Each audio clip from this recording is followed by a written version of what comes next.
I'm going to be talking about 3 books today that helped me get out of a couple month long reading slump. These books are kind of the same genre. One of them is a little different from the others.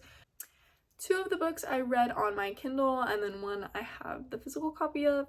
I also feel like part of the reason why I was in a slump was because I was reading physical books when I maybe should have taken a break and started reading on my Kindle. So the first book that I read was actually a physical copy, The Dead Guy Next Door by Lucy Score. When I saw this book, I saw it at work. I was actually on the clock and I checked to see what books we have at work because I work at a grocery store, so we don't really have like a super huge book section, so the books usually rotate. But this book, I had read the back of it, and if you want to read the synopsis, I'll put like a little thing here. You can read it like super quickly or just look it up on Goodreads. That's always an easy bet.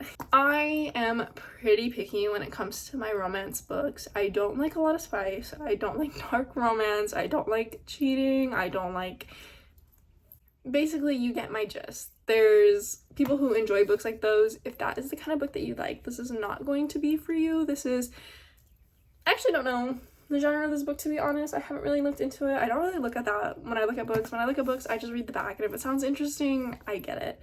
Not that many chapters that have spice. It's definitely not something that occurs a lot, and this is a thick book. This is a almost 500 page book, which is also out of my comfort zone for romance books. I personally don't get why romance books need to be 500 pages. This book, I think what kind of stood out to me was it's not so much like a normal romance book where there's like just normal people.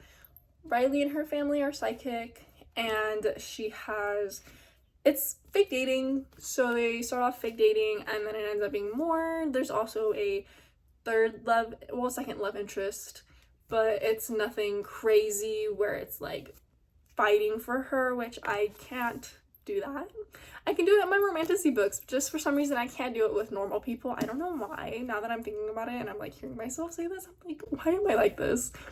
This book is just normal. This girl lost her job, she's divorced, she's mad, and she lives with a bunch of old people, and her neighbor gets murdered, basically. So there's a little bit of mystery in here. I feel like just all the different genres that were going on in here, like the different storylines and all the different characters, I feel like it all was nice, and it wasn't too much. 500 pages was a lot. I definitely skipped through the last couple pages. Like once I realized like, okay, like this is a happy ending, this is just fan service, I skimmed through.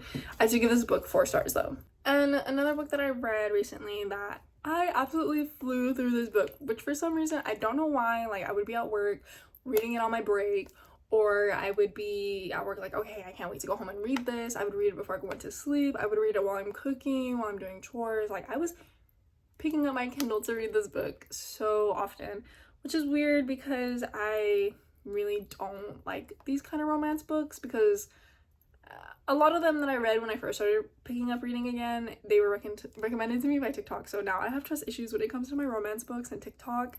But this book is, I'm sure everybody has heard of it, Just for the Summer by Abby Jimenez, and I know this is the the 3rd book in her series. I actually got this book thinking it was a different book. I was actually trying to get Happy Place by Emily Henry, but I got this book instead on my Kindle, and I didn't make the connection that I had bought the wrong book until I had already bought it and was reading it. But surprisingly, I really did enjoy this. I've heard so many great things about Abby Jimenez, but like I said, I've been hesitant to pick up books, mainly romance books, suggested to me by BookTokers, just because I have been led astray so many times, and I've come to the conclusion that maybe I'm just not vibing with these girlies' recommendations. I didn't read the other 2 books in the series. I probably will eventually. I'm not sure when, just whenever. I'm in my little romance kick right now, so it probably will be sooner than later. But this book I really did like because the characters were complex. I liked their backstories, and the way they fell in love was really interesting, and I also do like how each character had their own issues and how they dealt with their issues while being together. I did really like that. Other than that, I really had no problem with this book. There was probably maybe like, I'm going to be so honest with you, if there is spice in this, and I'm telling you right now there isn't, I'm so sorry, but I do not remember there being anything in this book where I was like, I don't really want to read that spice wise. So I would say that if you're not really into spice, this is a good book for you. I do know there probably is maybe like a scene or two, just because obviously it's a romance book, There's a lot of like teasing and like leading on in the beginning because it all starts off as a game and then eventually it becomes not a game, which I feel like that's not a spoiler, but if it is, I'm sorry. Which I guess maybe you can consider this fake dating. I'm not really sure how like those tropes work and like what classifies a book as a certain trope. So please do not take my word for it if I'm completely wrong. The third book I wanted to talk about and the last book is different from the other two genre-wise. And I know this book was popular on Book Talk probably like